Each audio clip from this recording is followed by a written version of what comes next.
নিরাপদ আকাশযাত্রা।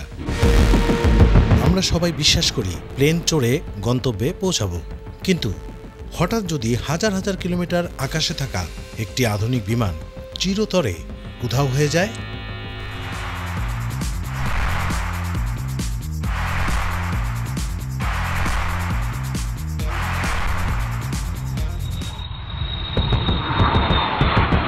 কল্পনা করুন, রাতের আকাশে হাজার কিলোমিটার উঁচুতে ছুটে চলছে একটি আধুনিক যাত্রীবাহী বিমান।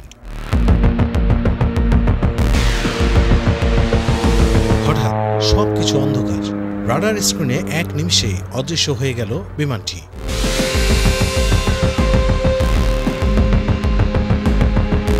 আজ আমরা কথা বলবো ইতিহাসের সবচেয়ে চমকপ্রদ ও রহস্যময় সত্যি ঘটনা, মালয়েশিয়া এয়ারলাইন্স ফ্লাইট MH370 নিয়ে।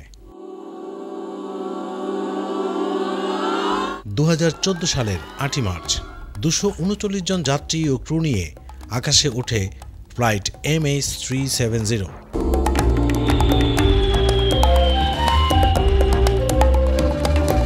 সবকিছু ছিল স্বাভাবিক, হাসি খুশি যাত্রী, অভিজ্ঞ পাইলট, শান্ত আকাশ। কিন্তু উড্ডয়নের মাত্র 39 মিনিট পর হঠাৎ যোগাযোগ বিচ্ছিন্ন। But for the missing Malaysia flight 370, silence. No phone calls, no texts, no tweets.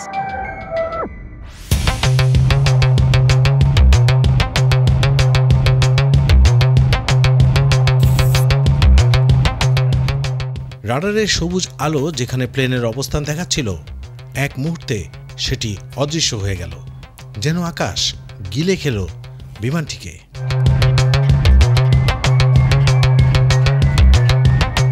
Control রুমে ছড়িয়ে পড়ল আতঙ্ক। প্রথমে ভাবা হলো হয়তো কোনো কারিগরি সমস্যা, কিন্তু মিনিট পেরিয়ে ঘন্টা গেলেও কোনো সাড়া নেই। তারপর শুরু হলো ইতিহাসের সবচেয়ে বিশাল অনুসন্ধান অভিযান।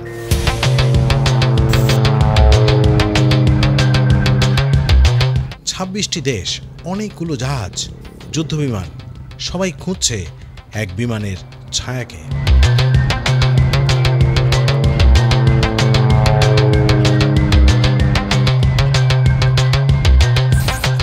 ভারত মহাসাগরের অসীম জলরাশির বুকে স্যাটেলাইটের চোখ দিয়ে খোঁজা হলো, কিন্তু অবিশ্বাস্য হলেও সত্যি, কোনো কিছুই মিলল না।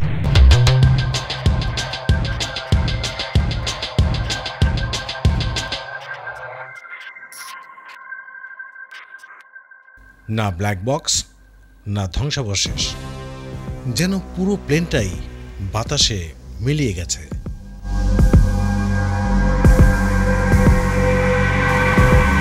মাসের পর মাস পেরিয়ে গেল, অবশেষে ভারত মহাসাগরের উপকূলে ভেসে উঠল ভাঙা ডানার টুকরো, জানালার অংশ।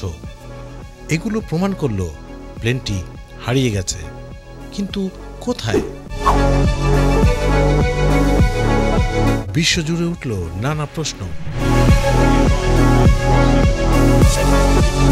এটা কি স্রেফ দুর্ঘটনা, নাকি পাইলটের আত্মঘাতী সিদ্ধান্ত, নাকি এর পেছনে আছে কোনো অজানা ষড়যন্ত্র, হ্যাকিং বা অপহরণ?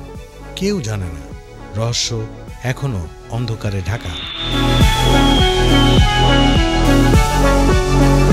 ভাবুন তো, এত আধুনিক যুগে স্যাটেলাইট ও রাডারে ভরা এই পৃথিবী, একটা বিশাল বিমান 239 জন মানুষ সহ চিরতরে হারিয়ে গেল।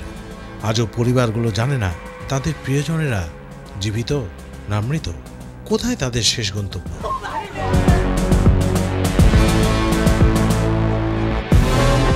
MH370 আমাদের শেখায়, মানুষ যতই প্রযুক্তিতে এগোতে থাকুক না কেন, আকাশ আর সমুদ্রের রহস্যের সামনে আমরা এখনো ছোট্ট এক যাত্রী মাত্র।